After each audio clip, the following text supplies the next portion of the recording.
ونصلی ونسلم علی سیدنا و مولانا محمد رسولہ النبی الامین المکین الحنین الرؤوف الرحیم اما بعد فاعوذ باللہ من الشیطان الرجیم بسم اللہ الرحمن الرحیم حامیم والکتاب المبین انا انزلناہ فی لیلۃ مبارکۃ انا کنا منذرین صدق اللہ مولانا العظیم۔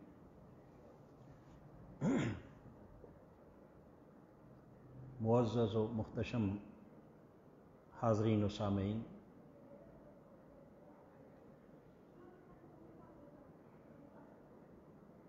جیسا کہ آپ احباب جانتے ہیں کہ آج ماہ شعبان المعظم کی 11 تاریخ ہے اور 3 دن کے بعد شب برات شعبان المعظم کی 15ویں مبارک رات چونکہ آ رہی ہے، اس رات کی اہمیت کیا ہے اور اس رات کی فضیلت کیا ہے، اس کو خالق کائنات نے قرآن مجید کی سورہ الدخان کی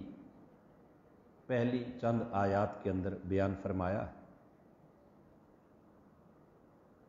ارشاد فرمایا حامیم والکتاب المبین۔ حامیم یہ دونوں حروف مقطعات میں سے ہیں جن کے اصل معنی اور مفہوم کو اللہ بہتر جانتا ہے اور اللہ کا رسول جانتا ہے، مگر بعض اولیاء اور عرفاء نے ان کے مرادی معنی بیان کیے ہیں، جس کا ذکر پھر کسی نشست میں ہم کریں گے انشاءاللہ۔ مگر اس کے ساتھ رب کائنات نے آگے ارشاد فرمایا والکتاب المبین، مجھے قسم ہے روشن کتاب کی۔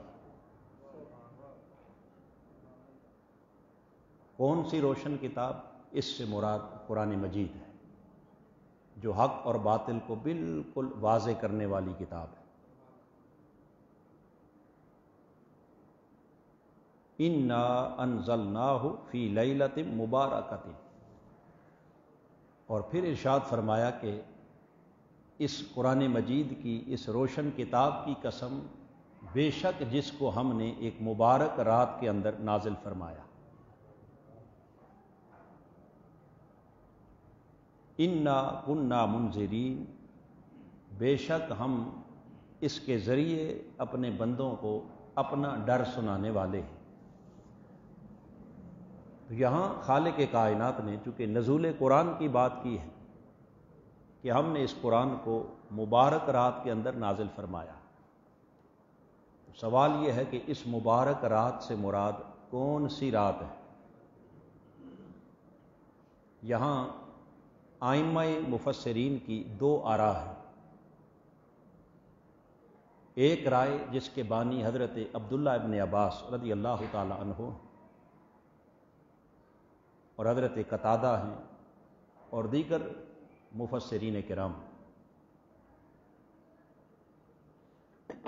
وہ رائے یہ ہے کہ اس مبارک رات سے مراد لیلۃ القدر، یعنی ماہ رمضان المبارک کے آخری عشرہ میں آنے والی وہ لیلۃ القدر ہے، جس کا ذکر اللہ رب العزت نے ان ڈیٹیل سورہ قدر کے اندر بیان فرمایا اور ارشاد فرمایا انا انزلناہ فی لیلۃ القدر۔ کہ بے شک ہم نے اس قرآن کو بڑی قدر و منزلت والی رات میں نازل فرمایا۔ اس مبارک رات سے مراد بھی وہی رات ہے، اور ائمہ مفسرین کا دوسرا گروہ جس کے بانی حضرت اکرمہ ہیں، اور ان کے ساتھ پھر دیگر مفسرین، جس کو امام کشاف نے بھی بیان کیا ہے، امام فخر الدین رازی نے بھی بیان کیا، وہ یہ ہے کہ اس لیلۃ مبارکہ، اس مبارک رات سے مراد شعبان المعظم کی 15ویں رات ہے۔ اب قرآن مجید ایک ہے، مگر جب دو مختلف آراء آ گئیں کہ اس کو لیلۃ القدر میں نازل کیا، اور لیلۃ القدر کو حضور نے خود ڈیفائن کیا کہ اسے ماہ رمضان کے آخری عشرے میں تلاش کرو، اور ادھر لیلۃ مبارکہ، مبارک رات جس کو شعبان المعظم کی 15ویں رات کہا گیا۔ ان دونوں نقطہ نظر اور دونوں تفاسیر کے اندر پھر ائمہ مفسرین نے تطبیق یہ بیان کی ہے کہ پورے کا پورا قرآن لوح محفوظ سے بیت العزت میں جو اتارا گیا، تو وہ اترنے کی رات ہے لیلۃ القدر، یعنی رمضان المبارک کے آخری عشرہ میں جو لیلۃ القدر ہے، وہ تمام کا تمام قرآن مجید لوح محفوظ سے اللہ رب العزت نے اس کو بیت العزت میں نازل کیا، اور بیت العزت سے پھر اس قرآن کو آسمان دنیا پر خالق کائنات نے ہر سال قرآن مجید کا اتنا حصہ جس کو پورے سال کے لیے آگے آقا علیہ الصلوۃ والسلام کے قلب مبارک پر نازل کرنا مقصود تھا، اتنا حصہ پھر بیت العزت سے آسمان دنیا پر اتارا جاتا،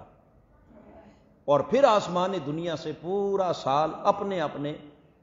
وقت مقررہ کے مطابق حسب ضرورت وہ قرآن مجید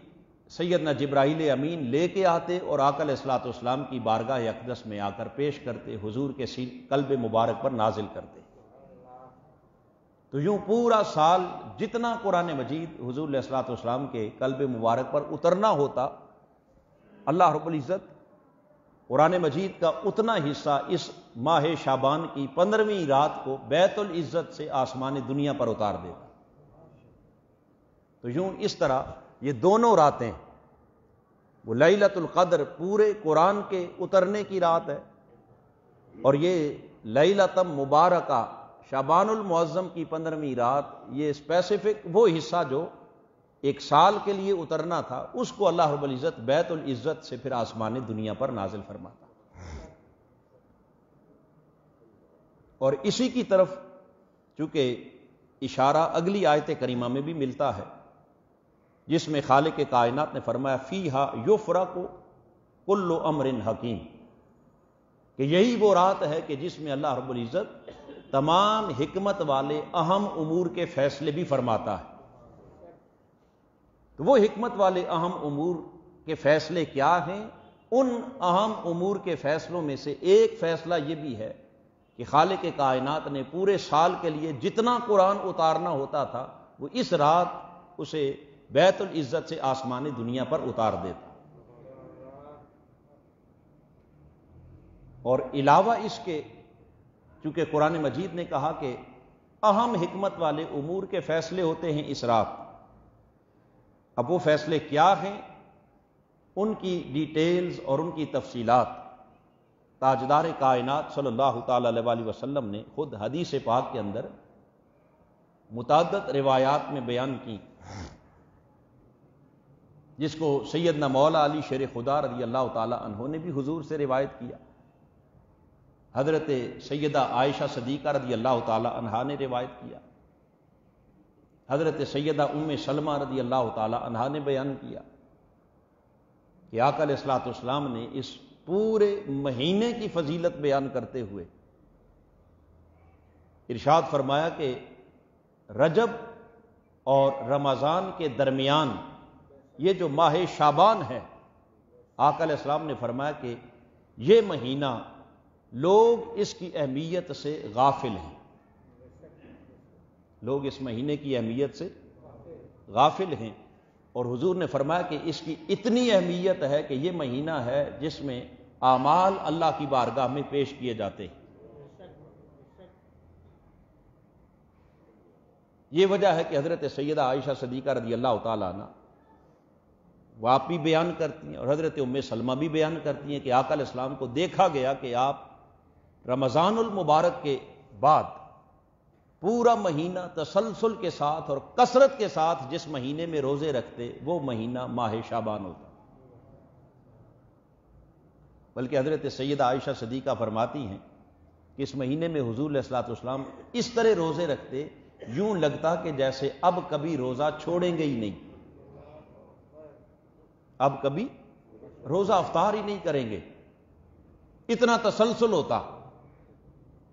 اور جب رمضان گزر جاتا پھر آقا علیہ الصلوۃ والسلام روزہ رکھنا چھوڑ دیتے اور فرماتی ہیں کہ یوں لگتا جیسے اب کبھی حضور روزہ رکھیں گے ہی نہیں۔ گویا رمضان المبارک تو پورا مہینہ وہ تو پوری انسانیت کے لیے، حضور کی امت کے لیے اللہ نے روزہ فرض کر دیا، مگر رمضان کے علاوہ باقی دیگر مہینوں میں حضور علیہ الصلوۃ والسلام آف اینڈ آن مختلف موقعوں پر روزہ رکھتے۔ پیر کا روزہ آپ کی سنت ہے، جمعرات کا روزہ ہے، پھر اسی طرح ایام بیت کے روزے ہیں، مختلف روزے مختلف دنوں میں رکھتے۔ یوم عاشور کا روزہ ہے، مگر کبھی آپ نے پورا مہینہ تسلسل کے ساتھ روزہ رمضان کے علاوہ نہیں رکھا۔ یہ ماہ شعبان ہے کہ جس میں حضرت عائشہ کہتی ہیں کہ میں نے جب کثرت کے ساتھ روزہ رکھتے دیکھا تو میں نے پوچھا یا رسول اللہ وجہ کیا ہے، اس کا سبب کیا ہے کہ اس مہینے میں اتنے روزے؟ آقا علیہ الصلوۃ والسلام نے اس کا جواب دیا، ارشاد فرمایا عائشہ لوگ اس مہینے کی اہمیت سے غافل ہیں۔ یہ مہینہ وہ ہے کہ جس میں انسانیت کا نامہ عمل، ان کے اعمال اٹھائے جاتے ہیں، یعنی نامہ عمل اللہ کے حضور پیش ہوتا ہے، اور میں روزہ اس لیے رکھتا ہوں تاکہ جب میرے اعمال اللہ کی بارگاہ میں جائیں تو اس حال میں جائیں کہ میں روزے کی کیفیت میں ہوں، اس حالت میں جائیں کہ میں روزے کی حالت میں ہوں۔ اب یہ تو ان جرنل حضور علیہ الصلوۃ والسلام نے اس پورے مہینے کی بات کی، اور پھر اسپیسیفکلی خاص طور پر اس مہینے کی جو 15ویں رات ہے جس کو قرآن مجید نے لیلۃ مبارکہ، مبارک رات کہا،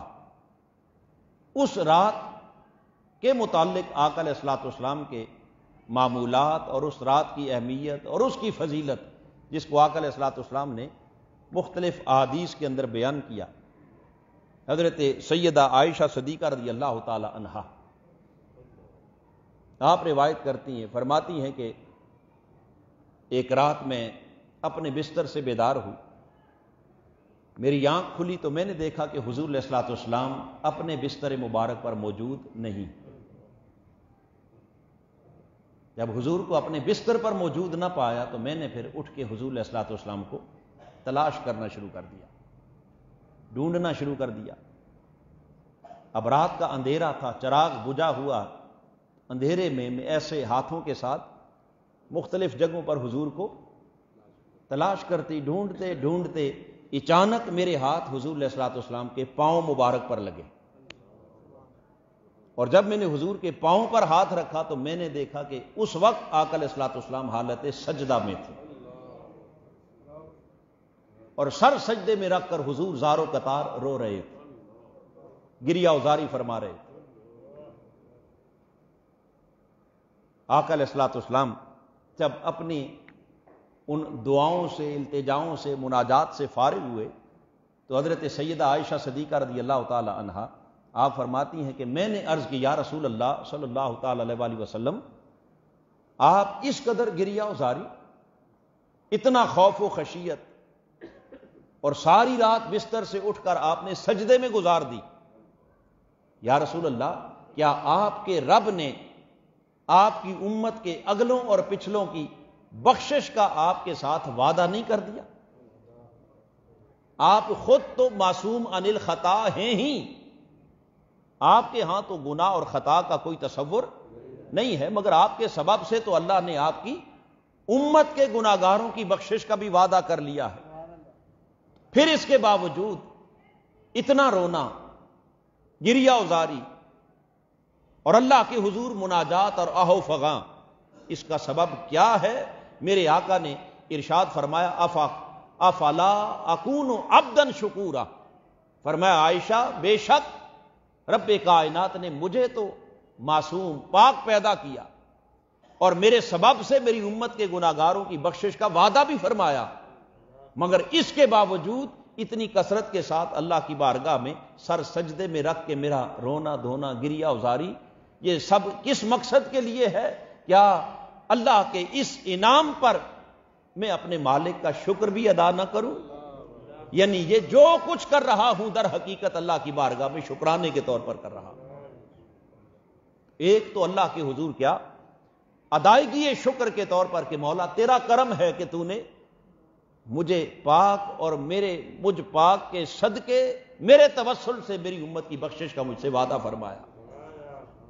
یہ اس کا شکر ادا کر رہا ہوں۔ اور دوسرا امت کو تعلیم دینا بھی مقصود ہے کہ دیکھو میں پاک ہو کر معصوم ہو کر اگر ساری رات سر سجدے میں رکھ کر اللہ کے حضور استغفار کرتا ہوں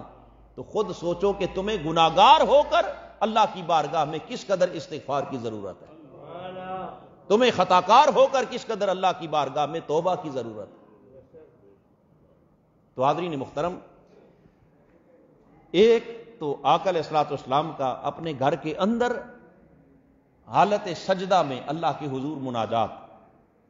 اور دوسری روایت میں حضرت عائشہ صدیقہ رضی اللہ تعالی عنہا آپ ہی بیان کرتی ہیں، فرماتی ہیں کہ جب میں حضور علیہ الصلوۃ والسلام کو تلاش کرنے نکلی تو پورے حجرہ مبارک میں گھر میں جب میں نے حضور کو ڈھونڈ لیا تو آپ مجھے حجرہ میں کہیں نظر نہیں آئے، جب گھر میں نہیں ملے تو پھر میں گھر سے باہر نکلی، اب رات کا وقت ہے، آپ فرماتی ہیں کہ میں نے گھر سے باہر آقا علیہ الصلوۃ والسلام کو تلاش کرنا شروع کر دیا، ڈھونڈنا شروع کر دیا، اور تلاش کرتے کرتے دل میں خیال یہ آیا کہ شاید کہیں آقا علیہ الصلوۃ والسلام آج کسی اور زوجہ مطہرہ کے حجرے میں تو کہیں آرام فرما نہیں ہے، مگر فرماتی ہیں کہ ڈھونڈتے ڈھونڈتے میں مدینہ طیبہ کے قبرستان جنت البقیع میں جا پہنچی۔ جب وہاں پہنچی تو میں نے دیکھا کہ حضور علیہ الصلوۃ والسلام جنت البقیع مدینہ کے قبرستان میں کھڑے ہیں، اور آپ کا سر انور ایسے آسمان کی طرف اٹھا ہوا، نگاہیں آسمان کی طرف لگی ہوئی، اور اس حال میں اپنے رب کے ساتھ مناجات کر رہے، اپنے رب کے حضور گریہ ازاری کر رہے۔ جب یہ کیفیت میں نے دیکھی تو چلتے چلتے میں حضور کے جب قریب پہنچی، آقا علیہ الصلوۃ والسلام میری طرف متوجہ ہوئے اور میری طرف متوجہ ہو کر کہنے لگے عائشہ ابھی میں نے کوئی بات نہیں کی، ابھی تو ڈھونڈتے ہوئے وہاں پہنچی ہی تھی، وہ بات جو اندر خیال تھا، قربان جائیں اس پیغمبر کی نگاہ نبوت پر کہ اندر دل میں موجود خیال کو حضور نے جان لیا، اور میری طرف دھیان کر کے فرمایا عائشہ کیا سمجھتی ہو کہ اللہ اور اس کا رسول تمہارے ساتھ زیادتی کرے گا؟ یعنی وہ جو اندر خیال تھا کہ آج حضور کے قیام کی باری تو میرے حجرے میں تھی، تو اٹھ کر رات کہاں چلے گئے؟ کسی دوسری زوجہ کے ہاں تو نہیں قیام فرما رہے۔ آقا علیہ الصلوۃ والسلام نے اس خیال کو بیان کرتے ہوئے فرمایا کہ عائشہ تم کیا سوچتی ہو کہ کیا اللہ اور اس کا رسول تمہارے ساتھ زیادتی کرے گا؟ یعنی یہاں آقا علیہ الصلوۃ والسلام کے یہ جو لفظ ہیں قابل غور ہیں، آپ نے صرف اپنی بات نہیں کی، اللہ اور اس کا رسول، اشارہ اس امر کی طرف ہے کہ رسول کا کوئی فعل بھی اللہ کی مرضی کے خلاف نہیں ہو سکتا۔ رسول جو کرتا ہے وہ اللہ کی مرضی سے کرتا ہے، اس کے حکم سے کرتا ہے۔ اس نے اگر کہیں قیام کرنا ہے تو بھی اللہ کی مرضی کے مطابق، اور کہیں اگر اس نے قیام گاہ کو بدلنا ہے تو وہ بھی اللہ کی مرضی کے مطابق۔ تو لہذا اے عائشہ چونکہ آج قیام کی باری آپ کے حجرے میں تھی، تو لہذا آپ کا جو خیال تھا، دھیان تھا کہ شاید کسی اور زوجہ کے ہاں چلے گئے، تو یہ آپ کے ساتھ زیادتی، یہ اللہ اور اس کا رسول کبھی کسی کے ساتھ زیادتی، کسی کی حق تلفی نہیں کر سکتے۔ بس آپ فرماتی ہیں کہ میں اسی حال میں حضور کی بارگاہ میں کھڑی تھی کہ آقا علیہ الصلوۃ والسلام نے فرمایا کہ عائشہ تجھے بتاؤں کہ آج کون سی رات ہے؟ آج بولیے آج رات کون سی ہے؟ عرض کی اللہ و رسولہ عالم، یا رسول اللہ، اللہ بہتر جانتا ہے اور اللہ کا رسول بہتر جانتا ہے۔ اس پر تاجدار کائنات نے فرمایا کہ اے عائشہ، آج شعبان المعظم کی 15ویں رات ہے۔ شعبان المعظم کی 15ویں رات ہے، اور یہ وہ رات ہے کہ جس میں خالق کائنات میری امت کے گناہگاروں کے قبیلہ بنو کلب کی بکریوں کے بالوں سے بھی بڑھ کر میری امت کے گناہگاروں کو بخشش کی خیرات عطا فرماتا ہے۔ اس کی رحمت کے دروازے کھلے ہوتے ہیں، اس کے کرم کے، اس کی عطاؤں کے دروازے کھلے ہوتے ہیں۔ اور پھر آقا علیہ الصلوۃ والسلام نے فرمایا کہ عائشہ، یہ وہ رات ہے کہ جس میں خالق کائنات آئندہ سال بھر کے اہم امور کے فیصلے اور انسانیت کی تقدیروں کے فیصلے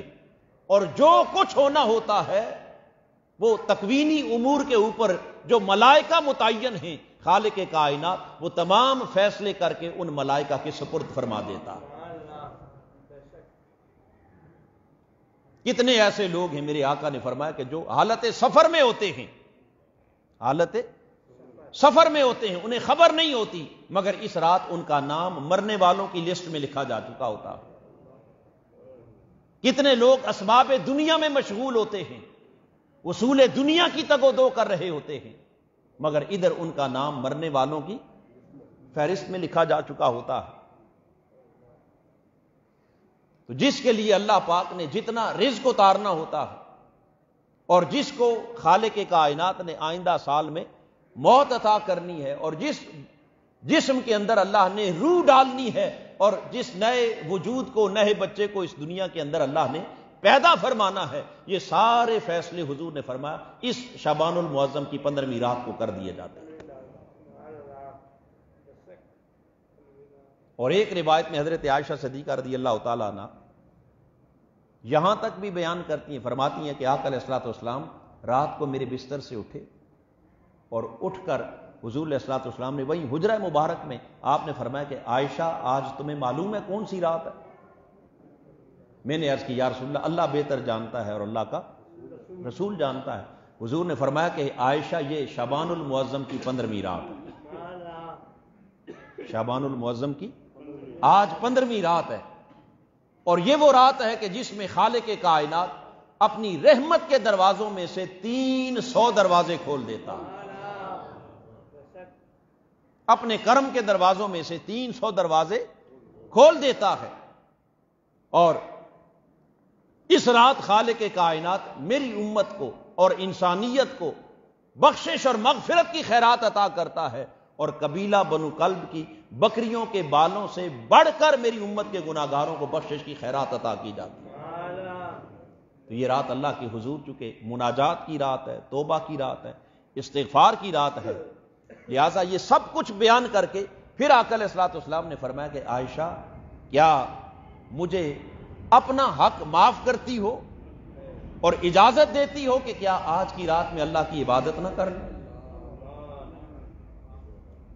آج کی رات میں اللہ کی، بولیے، عبادت نہ کر لوں؟ اب حاضرین محترم، تاجدار کائنات صلی اللہ تعالی علیہ وسلم کا یہ عمل مبارک خود بتا رہا ہے کہ اللہ کے رسول نے جو شریعت عطا کی ہے، اس شریعت کے اندر انسانی حقوق کی کتنی اہمیت ہے۔ انسانی حقوق کی، بولیے، کتنی اہمیت ہے۔ ایک ہے فرض عمل، فرض نماز، اس میں تو کسی انسان سے اجازت لینے کی ضرورت نہیں، چونکہ وہ اللہ کا حق ہے۔ وہ حق کس کا ہے؟ بولیے۔ تو فرائض اللہ کا حق ہیں، اس کے علاوہ باقی نفلی عبادت، کیا؟ چونکہ رات بھر کی عبادت وہ فرائض میں شامل نہیں، وہ نفلی عبادت تھی، اور اس نفلی عبادت کے لیے تاجدار کائنات نے حضرت سیدہ عائشہ سے باقاعدہ اجازت طلب کرنا کہ کیا مجھے اپنا حق معاف کرتی ہو تاکہ آج کی رات میں اپنے رب کے حضور عبادت میں بسر کروں۔ تو اللہ کی عبادت اور بندگی کے لیے زوجہ سے اجازت لینا، تاجدار کائنات نے بتایا کہ دیکھیں میرے دین کے اندر انسانی حقوق کی اتنی اہمیت ہے کہ اس کی عبادت کے دوران بھی کسی انسان کی حق تلفی کی اجازت بولیے، تو اللہ کی عبادت میں کسی انسان کی حق تلفی کی اگر اجازت نہیں تو اس کے علاوہ باقی امور کے اندر کسی کی حق تلفی کی اجازت کیسے ہو سکتی؟ خود سوچئے۔ یہ آقا کا اپنا عمل مبارک، اور شریعت کا حکم ایسے ہی جو عورت ہے اس کے لیے بھی شریعت کا حکم یہ ہے کہ وہ فرض عبادت نماز ہو یا فرض روزہ ہو، فرض نماز ہو یا فرض بولیے روزہ، میں نے عرض کیا کہ فرائض یہ حقوق اللہ ہیں، اس میں کسی کی اجازت کی ضرورت نہیں ہے۔ تو اس فرض نماز اور فرض روزہ کے علاوہ اگر وہ رات نفلی عبادت کرنا چاہتی ہے یا نفلی روزہ رکھنا چاہتی ہے تو وہ نفلی عبادت اور وہ نفلی روزہ بھی اس کا تب قبول ہوگا جب اپنے شوہر کی اجازت سے کرے گی۔ اس کے لیے بھی لازم ہے کہ وہ اس کے حقوق کا بولیے اس کے حقوق کا خیال، اللہ کی عبادت کے دوران بھی اس کے حق کا خیال رکھنا، کہ اگر اجازت دے تو رات قیام کر لے، اجازت دے تو روزہ رکھ لے،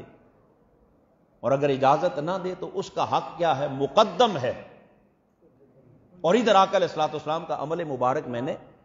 خود آپ کے سامنے بیان کر دیا کہ آپ نے پوچھا کہ عائشہ مجھے عبادت کے لیے آج اجازت دیتی ہو؟ تو قربان جائیں ام المؤمنین کے اس کردار پر اور اس طرز عمل پر عرض کرنے لگی، جی ہاں یا رسول اللہ، کیوں نہیں، میں کون ہوں آپ کو روکنے والی؟ آپ ساری رات اپنے رب کی عبادت کریں۔ تو حاضرین محترم، یہاں سے جو بات یعنی ایک شریعت کا اصول آقا علیہ السلام کے اسوہ سے، حضور کی سیرت سے جو سمجھ میں آتا ہے وہ یہ ہے کہ اگر انسانی حقوق کو آپ نے نظر انداز کر دیا تو وہ شب قدر ہو یا شب برات ہو، وہ ساری رات کی عبادت ہو، وہ نفلی سجدے ہو، روزہ ہو، کوئی بھی عمل ہو، سارے اعمال ان کی کوئی اہمیت نہیں ہے اگر آپ نے انسانیت کے حقوق کو پامال کیا۔ یہ سب کچھ اللہ کے حضور عبادت اور مقبول عبادت تب بنتا ہے کہ ان تمام اعمال کے ساتھ ساتھ اللہ کے بندوں کے حق کو ادا کرنا سب سے پہلے لازم، جن کی ہمارے معاشرے میں، ہماری سوسائٹی میں کوئی اہمیت بولیے ہے نہیں۔ ہم نے حاجی کہلانا ہے، نمازی کہلانا ہے، قاری کہلانا ہے، فلاں کہلانا ہے۔ کسی انسان کا دل دکھتا ہے تو دکھے، کسی پر قیامت گرتی ہے تو گرے، کسی کے حقوق پامال ہوتے ہیں تو ہو جائے، ہمیں اس کی پرواہ بولیے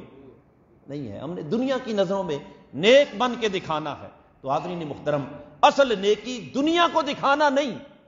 اصل نیکی وہ ہے کہ جسے خالق کائنات نیکی کہے۔ اس کو قرآن میں کہا لیس البر ان تولوا وجوہکم قبل المشرق والمغرب، یہ چہرے کا مشرق مغرب پھیرنا یہ نیکی نہیں ہے، بلکہ اصل نیکی کیا ہے؟ اصل نیکی حقوق اللہ کی بھی پاسداری کرنا ہے، اور اصل نیکی حقوق العباد کی بھی، یعنی جب اللہ کے حق کا معاملہ آئے، جو اس کے فرائض ہیں، اس کے درمیان کوئی بندہ حائل نہ ہو پائے، اور جب بندوں کے حقوق کا معاملہ آئے تو پھر بندوں کے حق کی ادائیگی کے درمیان آپ کی عبادت بھی حائل نہ ہونے پائے۔ نعرے تکبیر، نعرے تکبیر، نعرے رسالت، نعرے حیدری۔ یہ متوسط دین ہے، بیلنس دین۔ اس کو قرآن مجید نے کہا آپ کو ہم نے امت وسط یعنی اعتدال والی امت بنایا ہے، افراط اور تفریط نہیں کہ ادھر حقوق اللہ کے نام پر انسانی حقوق کو پامال کرتے پھرو، اور ادھر انسانی حقوق کے نام پر اللہ کے فرائض اور واجبات کو بھی ترک کر دو. نہیں، ایسا افراط اور تفریط اس دین کے اندر بولیے نہیں، بلکہ کیا ہے، اس میں اعتدال ہے، بیلنس، کہ آپ نے مخلوق کے حقوق کو اس کے اپنے مقام پر رکھنا ہے، اور اللہ کے حقوق جب اس کے حق کی ادائیگی کا معاملہ ہو تو پھر دنیا کی کوئی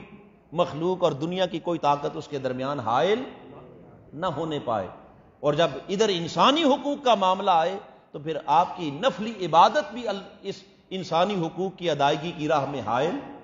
نہ ہونے پائے. تو یہ ہے آقا علیہ الصلوۃ والسلام کا، یعنی اس خاص رات شب برات، رات بھر اللہ کے حضور مناجات، توبہ، استغفار اور اللہ کی بارگاہ میں معافی مانگنا، اور یہ فرمانا. اب یہاں دو چیزیں جو بڑی قابل غور اور قابل توجہ ہیں. ویسے تو اس مضمون کی بہت سی احادیث مبارکہ متعدد کتب کے اندر، جامع ترمذی میں، سنن ابن ماجہ کے اندر، مسند امام احمد کے اندر، سنن بہقی کے اندر، کئی کتب میں آئی ہیں. مگر یہاں جو بنیادی طور پر، چونکہ ہمارے پاس وقت اتنا ہی ہوتا ہے، تو بیسیکلی جو چیز سمجھنے والی ہے وہ یہ ہے کہ اس رات کی اہمیت دو اہم نکات کی وجہ سے. باقی کچھ باتیں جو رہ گئیں انشاءاللہ اس رات پھر کریں گے ہم، لیکن بنیادی طور پر جو سمجھنے والی بات ہے وہ کیا ہے کہ دو اہم نقطے. ایک نقطہ یہ ہے کہ آقا نے فرمایا کہ اس رات پچھلے سارے سال کا جتنا نامہ عمل ہوتا ہے وہ اللہ کے حضور ایسے پیش ہوتا ہے، پہلی بات. اور دوسری بات، نیکسٹ ایئر، اگلا پورا سال جو کچھ ہونا ہوتا ہے وہ سارا کچھ لکھ کر وہ رجسٹر فرشتوں کے سپرد کر دیا جاتا ہے. اب دو باتیں سمجھ آ گئیں کہ آپ نے پچھلا پورا سال جتنے اعمال کیے، نیکیاں کی یا گناہ کیے، فرما برداری کی یا نافرمانی کی، یہ کرامن کاتبین، دونوں فرشتے رجسٹر بناتے رہے، نیکیاں بھی لکھتے رہے اور گناہ بھی. بولیے، یہ سب کچھ فرشتوں کے پاس محفوظ ہے. اور جو کچھ انہوں نے لکھا، میرے آقا نے فرمانا اعمال اٹھائے جاتے ہیں. اس کا مطلب یہ ہے کہ یہ جو شعبان المعظم کی 15ویں رات آئے گی، ادھر رات آئے گی، ادھر خدا کی ذات حکم دے گا، فرمائے گا فرشتوں جو جو کچھ سال بھر تم نے میرے بندوں کی کاروائی نوٹ کی ہے، ذرا وہ سارا حساب کتاب لے کے آؤ میری بارگاہ میں. وہ سارا حساب کتاب کیا، پورا رجسٹر اللہ کے حضور پیش کر دیا جائے گا کہ باری تعالیٰ یہ اس کے نیک اعمال ہیں، یہ اس کے. بولیے، ایک تو اس بات کو ذہن میں رکھیں. اور دوسرا، آقا علیہ السلام نے فرمایا کہ آئندہ سال بھر کے لیے اہم فیصلے، اور وہ فیصلے کیا ہیں، یعنی جو کچھ لوہے محفوظ پر اللہ نے لکھ رکھا ہے وہاں سے باقاعدہ ایک رجسٹر کی صورت میں فرشتوں کے ہینڈ اوور کر دیا جاتا ہے. وہ جو تکوینی امور کے اوپر اللہ نے مختلف ملائکہ کی ڈیوٹی لگائی ہوئی ہے، جیسے اسرائیل علیہ السلام کا کام روحیں قبض کرنا ہے. کیا کرنا ہے؟ روحیں قبض کرنا. تو سال بھر جن لوگوں نے آئندہ سال جن کی موت واقعہ ہونی ہوتی ہے، تو پورے سال کی پوری لسٹ، فہرست خالق کائنات اسرائیل کے سپرد کر دیتا ہے کہ اسرائیل یہ اس 15 شعبان سے اگلی 15 شعبان تک فلاں فلاں کی فلاں ڈیٹ، فلاں ٹائم، فلاں جگہ پر اس کی موت واقعہ ہونی ہے، اس کی آپ نے روح قبض کرنی. یہ ڈسیژن اس رات، بولیے، ہو جانا. اس کے لیے کتنا رزق اترنا ہے اس فرشتے کے سپرد وہ رجسٹر کر دیا جاتا ہے. کس بچے کے اندر، کس نئے وجود کے اندر روح ڈالنی ہے، وہ سارا کام ان فرشتوں کے سپرد کر دیا جاتا ہے. نئے بچے کس نے کہاں کہاں پیدا ہونا ہے، کس نے سعادت مند بننا ہے، کس نے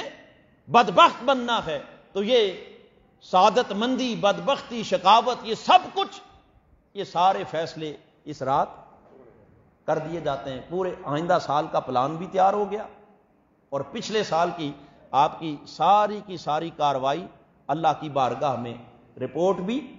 پیش ہو گئی. اب حاضرین محترم، پچھلی رپورٹ بھی پیش ہو رہی ہے اور اگلے سال کے لیے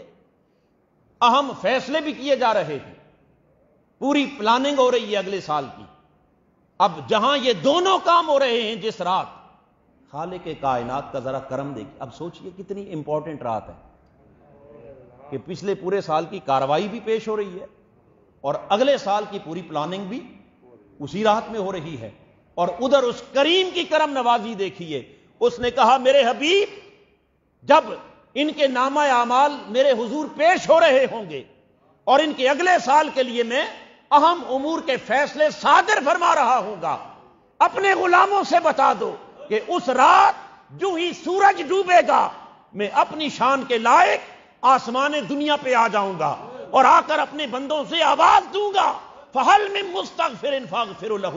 لوگوں تمہارے اعمال آنے والے ہیں، آؤ رجسٹر کھلنے سے پہلے پہلے جس نے معافی مانگنی ہے مجھ سے معاف کروا. نعرہ تکبیر، نعرہ رسالت، نعرہ رسالت، نعرہ حیدری.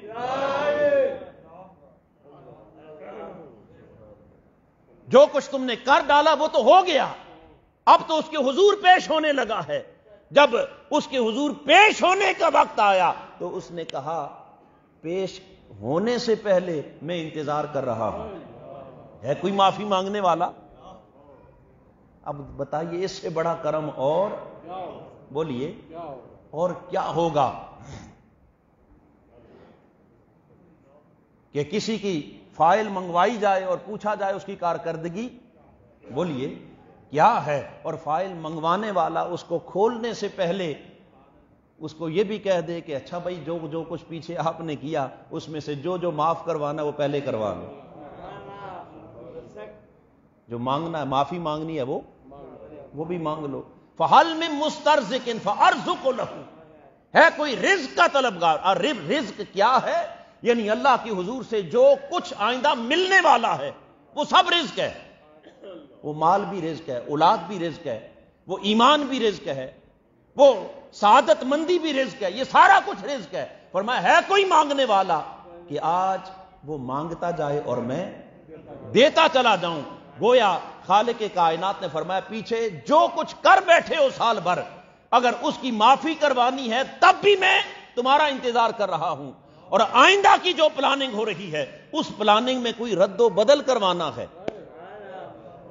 اپنے حق میں کوئی فیصلہ لکھوانا ہے،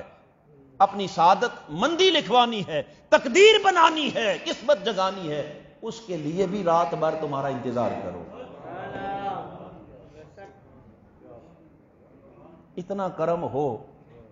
اور جس کی فائل پیش ہو رہی ہو اور جس کے لیے پورے سال کی آگے پلاننگ ہو رہی ہو وہ ادھر غفلت کی نیند سویا، اسے خبر ہی کوئی نہ ہو، تو اس سے بڑا بد نصیب اور بولیے اور کون ہوگا.